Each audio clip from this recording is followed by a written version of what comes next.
విద్యారంగ సమస్యలు పరిష్కరించాలంటూ జయశంకర్ భూపాలపల్లి జిల్లా కేంద్రంలోని కలెక్టర్ కార్యాలయం ముందు ఎస్ఎఫ్ఐ విద్యార్థి సంఘం ఆధ్వర్యంలో విద్యార్థులు ధర్నా నిర్వహించారు.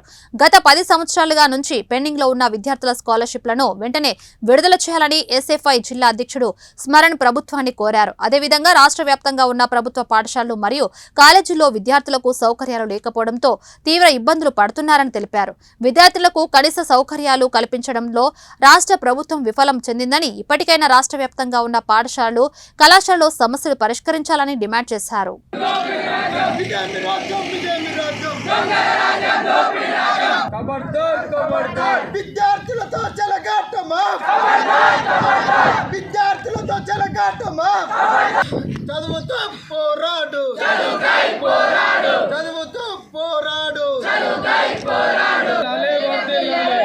భారత విద్యార్థి ఫెడరేషన్ ఎస్ఎఫ్ఐ తెలంగాణ రాష్ట్ర కమిటీ పిలుపులో భాగంగా ఈరోజు ఎస్ఎఫ్ఐ జయశంకర్ భూపాలపల్లి జిల్లా కమిటీ ఆధ్వర్యంలో కలెక్టర్ కార్యాలయం ఎదుట విద్యార్థులందరితోటి భారీ ఎత్తున ధర్నా నిర్వహించడం జరిగింది.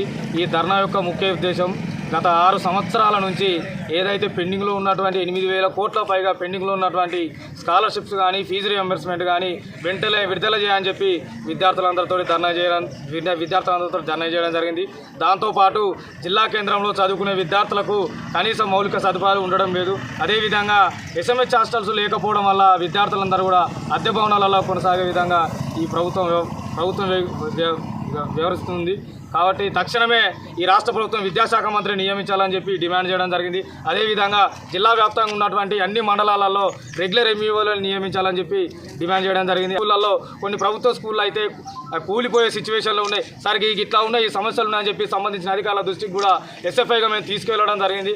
తక్షణమే ఈ సమస్యలన్నింటిని దృష్టిలో ఉంచుకొని సమస్యల పరిష్కారానికి ప్రభుత్వం కృషి చేయాలని చెప్పి ఎస్ఎఫ్ఐగా మేము డిమాండ్ చేస్తూ ఉన్నాం.